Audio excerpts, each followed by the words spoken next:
Welcome to the Tesla Economist. Please hit the thumbs up and remember to subscribe.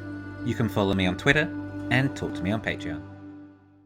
I think Tesla and CATL have a very solid deal together.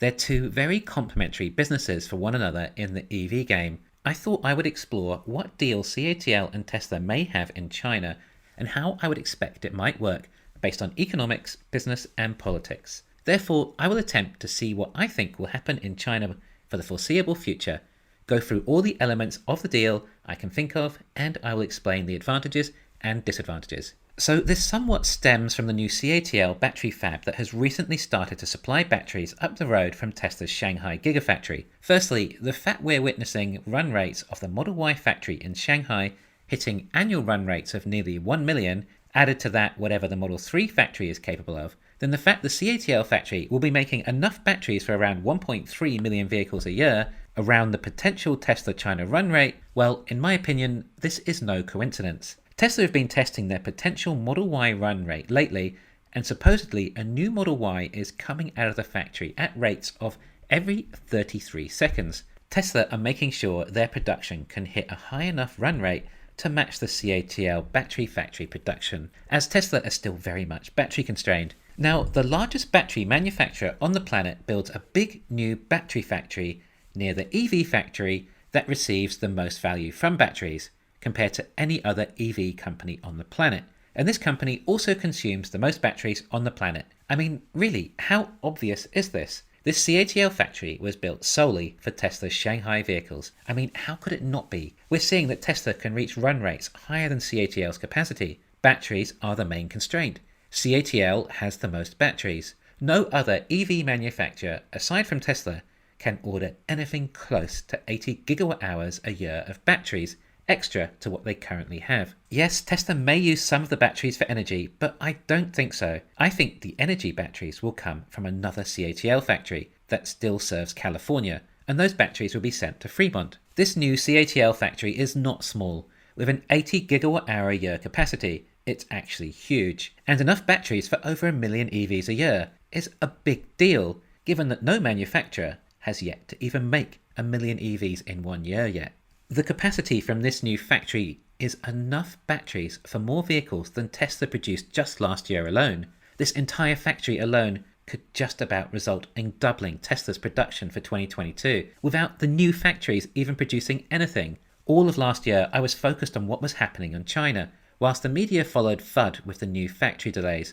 I couldn't believe the run rates we were witnessing. It changed everything. It meant that Tesla were able to produce a lot more cars, a lot faster, and in a smaller space than we previously thought. And then, at the end of the year, this caught everyone by surprise. Well, don't be caught by surprise again. China is still not showing signs of slowing down. In fact, Giga Shanghai will possibly do 3 to 4 times as many vehicles this year as it did last year. That's how many extra batteries Tesla will have due to this new CATL factory. This is huge. Tesla can just pump out these standard range LFP vehicles with huge margins and lower prices. Okay, so what about the deal between the two companies? This is a huge commitment for CATL to build a new factory solely for Tesla. CATL would want some assurances. Therefore, there has to be some sort of purchase agreement. Perhaps Tesla have to order a minimum amount of batteries from CATL every year for the next 10 years or something. Therefore, CATL can commit and invest more into the deal. In addition to that, I believe that CATL may not allow Tesla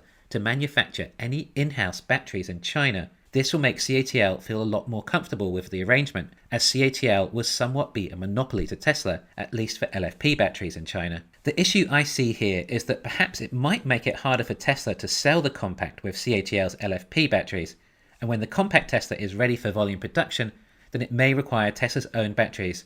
I'm not sure about what will happen there. Possibly Tesla will help CATL get their batteries efficient enough. However, they're still going to be prismatic, which means they won't be able to make enough batteries fast enough. The compact Tesla will require a lot of batteries, but maybe CATL can supply enough for the China market. So there is a chance there will be a lower standard of compact in China using CATL's batteries.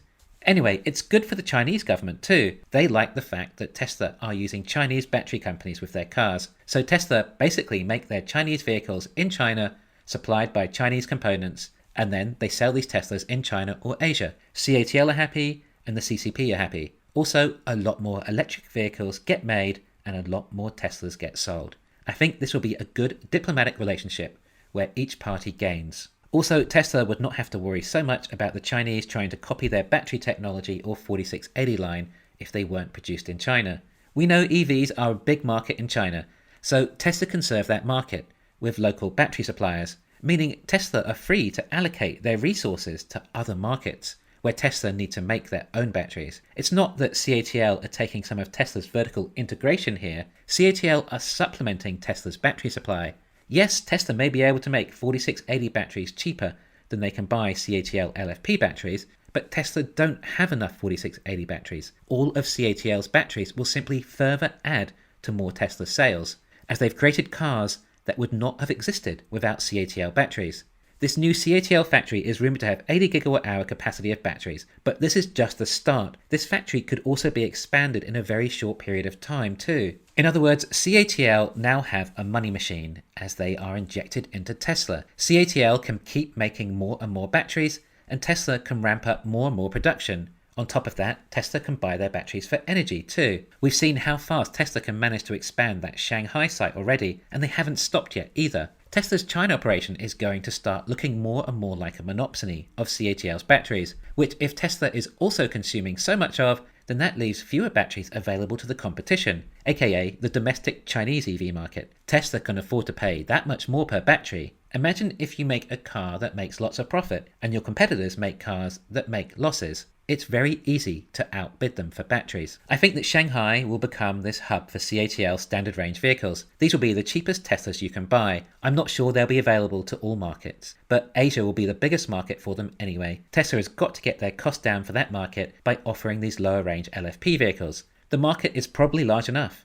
I'm not sure though how much larger the Asia Tesla LFP market could get before Tesla have to introduce more vehicles like the Compact. So China can supply its own batteries to its domestic Tesla sales. Tesla can supply the largest EV market with a huge abundance of batteries that no other EV company has ever seen before. These CATL LFP batteries will be low enough cost to keep prices down in Asian markets, whilst also increasing demand to counter for the additional supply, and leaving Tesla with a reasonable profit. These CATL battery prices will likely come down a lot from this new factory, and we might hope to expect that these batteries may even be more energy dense. If Tesla can get the price of these new CATL batteries down a further $2,000 per battery pack, then that could increase gross margins by 5%, including all the cost savings of delivering these batteries, which are now so much closer, saving money on transport. This is absolutely incredible for Tesla, especially the fact that the Asian market are more accepting of lower range EVs, meaning that the Model Y standard range is able to be made with LFP batteries, which makes it very competitive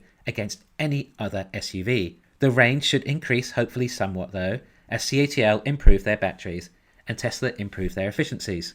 But basically, China can build Tesla's China-Asia business, and will mainly focus on the CATL LFP standard versions. There will also be some performance versions with the LG 2170 batteries, but I think the vast majority of vehicles being made in Shanghai will end up being standard CATL LFP vehicles, which is amazing, as Tesla can simply focus on other markets and battery supply for those. This is how Tesla will grow in China. It means that CATL do not need to worry about competition and can thus invest heavily in serving Tesla, whilst Tesla is able to venture out and source raw materials for their own batteries that now do not need to be used in the China market. Tesla don't need to make their own batteries in China.